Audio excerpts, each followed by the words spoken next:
बिहार की राजनीति में एक बार फिर हलचल तेज हो गई है।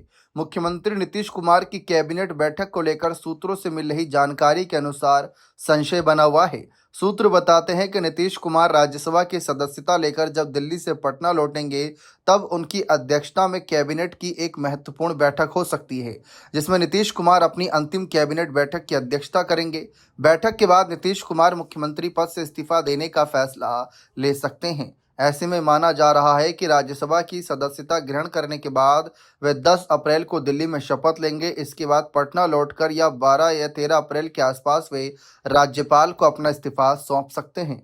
नीतीश कुमार के इस्तीफे के बाद बिहार में नई सरकार के गठन की प्रक्रिया शुरू हो जाएगी।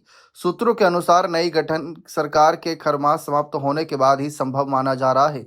खरमास की समाप्ति के बाद एनडीए की बैठक बुलाकर नए मुख्यमंत्री का चयन किया जाएगा। इस बीच जेडीयू और एनडीए के अंदर नए नेताओं को लेकर चर्चा तेज हो गई है। फिलहाल बता दें कि सीएम नीतीश कुमार लंबे समय से बिहार के मुख्यमंत्री रहे।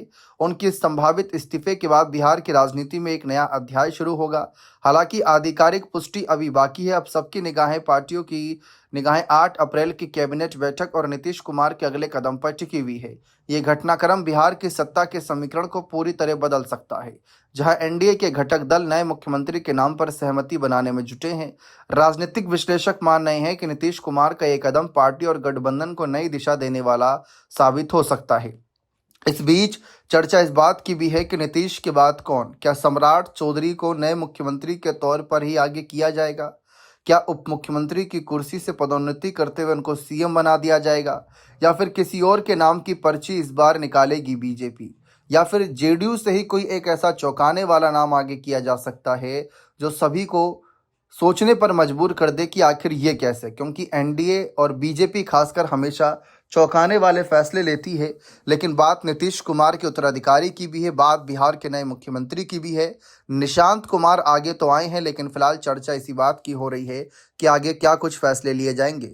इस बीच हाल फिलहाल में जिस तरीके से भाई वीरेंद्र ने महागठबंधन में वापसी के लिए नीतीश कुमार को ऑफर दिया था, चर्चा इस बात की भी हो रही है कि कहीं खरमास के बाद कोई बड़ा खेला ना कर दे नीतीश कुमार, क्योंकि उन्होंने साफ कहा था भाई वीरेंद्र ने कि नीतीश पहले भी पलट चुके हैं, आगे भी पलटते हैं तो कोई आश्चर्य की बात नहीं होगी। और रही बात नई सरकार के गठन की, तो उस पर शीर्ष नेतृत्व बातचीत कर लेगा। फिलहाल देखते हैं कि नीतीश कुमार के मन में क्या चल रहा है और इतना सस्पेंस क्यों बनाया जा रहा है, क्योंकि आप भी छप रही रिपोर्ट देख रहे होंगे जिसमें बीजेपी का कोई भी नेता खुले तौर पर यह ऐलान नहीं कर रहा है कि बिहार में अब की बार बीजेपी का सीएम। तो कहीं कुछ बड़ा फेरबदल की तैयारी तो नहीं? कहीं बीजेपी इस वजह से खामोश तो नहीं कि कहीं नीतीश नाराज ना हो जाएं? अगर नाराज हुए नीतीश, तो आप जानते ही हैं कि नीतीश कुमार क्या कुछ कर सकते हैं। फिलहाल सबकी नजरें इसी बात पर टिकी हुई है। देखते हैं आगे क्या माहौल बनता है।